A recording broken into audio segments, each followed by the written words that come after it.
Well, if you thought Netflix's three-body problem was confusing, Apple's Constellation comes along and is like, Honey, you've got a big storm coming. This absolutely mind-bending show had me questioning what's going on more than my last marriage. So in this video, we're going to try to piece it all together and find out what's really going on. This won't be a recap, rather an in-depth guide to the season's biggest mysteries. I've also left timestamps below where you can see all the topics I'll be covering. But before we begin, make sure to like and subscribe and let me know what you thought about the season below. When I first started watching this show, I thought the thing that was causing our astronauts to experience weird visions, hallucinations, and psychosis was this device, known as the CAL, or the Cold Atomic Laboratory. It's a device that aims to find a new state of matter. We found another state of matter that can only exist in zero gravity. Roughly 6 seconds into the test, something hits the International Space Station, and that's when shit hits the fan, unraveling the story of Season 1. But as the story unfolds, we know that the CAL isn't the thing that started this all. It couldn't have been. Other astronauts have experienced similar strange events before it was even created. The first known astronaut to experience this quote-unquote high-altitude psychosis is a man by the name of Yura, who is kept in a psych ward at St. Sergius. Both Irena Lishenko and Henry Caldera have similar psychotic episodes, which started after their trips to space in 1967 and 1977 respectively. However, both of them take these pills which seem to quell these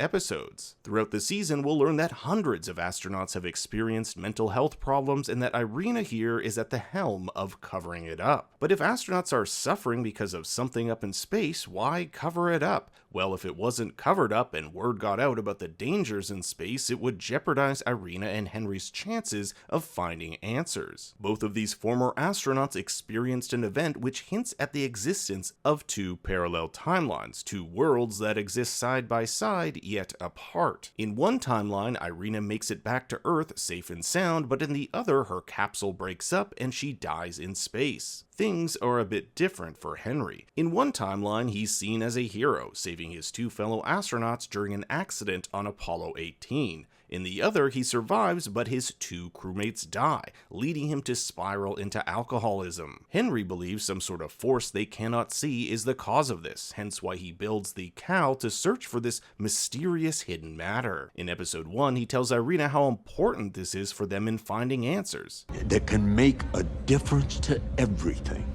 To you, to me, my brother. Notice how Henry said my brother, which is code word for his counterpart living in the other timeline, a man we'll come to know as Bud. Now, I'm not going to bore you with the specific details of the science, but the whole show is based on this idea of quantum theory, that an object can exist as two different things simultaneously. For example, the same thing can be in two different states at the same time. Jo, Henry, and Irena are all examples of people who exist in two different states at the same time. Jo, for example, makes it back to Earth, and that's one state, but is killed on the ISS in another. Whether she's actually dead, I'll get to that in a bit. Upon Jo's return to Earth, we quickly realize she's swapped over to the other timeline. Her daughter Alice doesn't speak Swedish here, her car is blue instead of red, and her marriage with Magnus is on the rocks, when back in her timeline, her marriage is fine. She is essentially living the life of her counterpart in this timeline. The same is true with Henry Caldera and his counterpart Bud. However, when their bodies switched timelines, it had a detrimental effect for Bud. Bud vehemently believes he saved his crewmates on the Apollo 18 mission when a freak depressurization event killed them,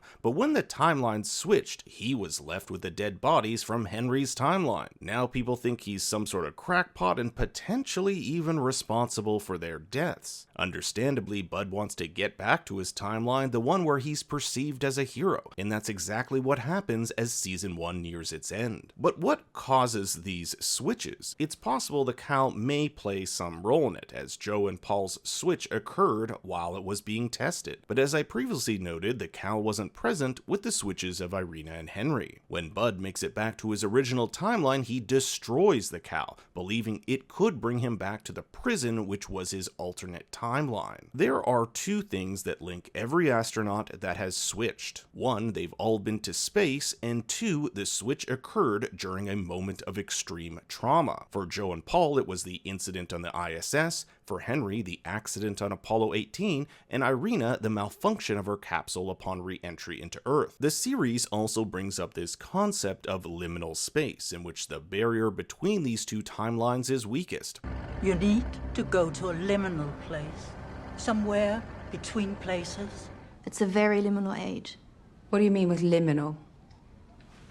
Between one thing and another. It's possible that space is one such of these liminal spaces, so that when one of these traumatic events happens, it blurs the line between these two realities, allowing for such a switch to take place. When Henry gets the data from the few seconds of that Cal experiment, he sees two circles overlapping one another. This likely points to the existence of the liminal space in which these two realities overlap. Switches can also be reversed. Bud successfully returns to his timeline after shooting Paul Lancaster, while his counterpart Henry was saving Alice from a burning building at the same time. Again, we see this theme of traumatic experiences. This switch would imply that our characters do not need to be in space for this switch to happen, just that they have had to visit it at one point or another. One of my favorite episodes of the season was 6, in which we get to see the entire events of the first 5 episodes, but told from the perspective of if Paul survived and not Jo. What we're actually seeing here is the second timeline. In this reality, Jo is killed on the ISS and not Paul, and Paul returns home to find that he, like Jo, is in the wrong timeline. Paul's journey has him searching for Bud Caldera, looking for answers. In this timeline, Bud, aka Henry, has no idea who Paul is and ends up shooting Paul, putting him in the hospital. The last time we see Paul is him awakening in the hospital, looking at his arms. In the timeline where Paul dies, his arm is severed. It looks like he's switched back, and him being shot was that traumatic experience needed for this switch to occur. The other big twist is finding out Jo is 4 weeks pregnant. The ultrasound conducted on her shows 2 circular shapes, quite similar to the test results Henry saw of the Cal. It's Alice who brings up a really good question. If Jo is from the other timeline, but the baby was conceived in this one, what implications will that have? And are we looking at 1 baby or 2? In the final episode, it's revealed that Valya, a dead woman who visits Alice in her dreams, is none other than Irena's dead body in the other timeline.